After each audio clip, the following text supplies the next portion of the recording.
दोस्तों, एक बार की बात है, गुरु नानक देव जी अपने कुछ शिष्यों के साथ एक जंगल से होकर गुजर रहे थे। वो उस जंगल को पार नहीं कर पाते हैं कि तभी सूर्यास्त हो जाता है और रात का अंधेरा घिरने लगता है।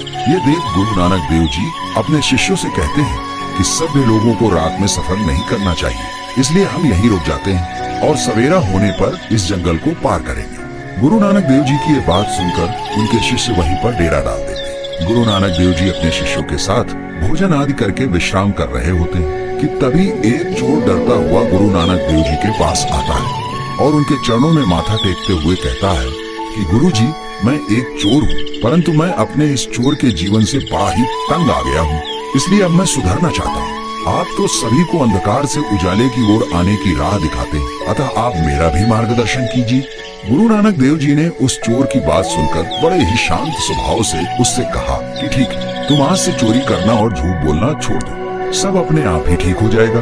गुरु नानक देव जी की ये बात सुनकर वो चोर उनसे बोला कि आपने जैसा कहा है मैं वैसा ही करूँगा, और फिर वो गुरु नानक देव को प्रणाम करके वहाँ से चला गया।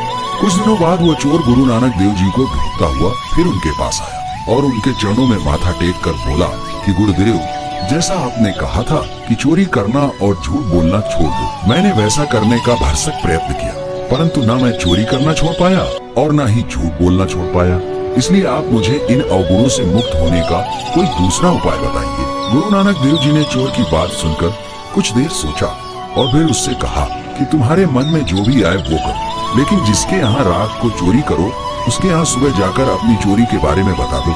जिन जिन लोगों से दिन में झूठ बोलो उन्हें शाम को अपने बोले हुए झूठ के बारे में बता दिया करो। उस चोर को गुरु नानक देव जी का ये उपाय बड़ा ही सरल मालूम हुआ और वो उनसे बोला कि मैं ऐसा ही करूँगा।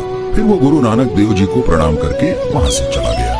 बहुत दिनों के बाद गुरु नानक देव जी उसी जंगल के रास्ते से वापस जा रहे थे, तो उन्हें वो चोर उस जंगल में लकड़ियाँ काटते हुए दिखाई पड़ा। तो गुरु नानक देव जी ने उससे पूछा कि मैंने तुमसे जैसा करने को कहा था वैसा तुमने किया या नहीं?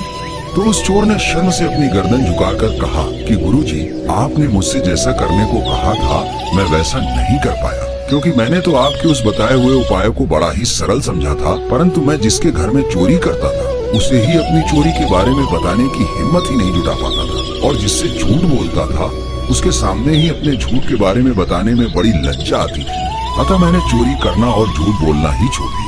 तब गुरु नानक देव जी मुस्कुराते हुए उस चोर से बोले, ये बताने में तुम्हें शर्मिंदगी क्यों महसूस कर रहे हो? ये तो वही हुआ जो तुम चाहते थे, तुम्हें चोरी और झूठ बोलने जैसे अवगुणों से मुक्ति मिल गई है। दोस्तों, गुरु नानक देव जी की तरह एक गुणी इंसान अगर आपके जीवन में आ जाता है तो समझ लो कि आपके भीतर के सभी गुण आपके अवगुणों पर हावी हो सकते हैं और आप एक अच्छे और गुणी इंसान बन सकते हैं। इसलिए अपनी संगत हमेशा गुणी और अच्छे इंसानों की ही रखें।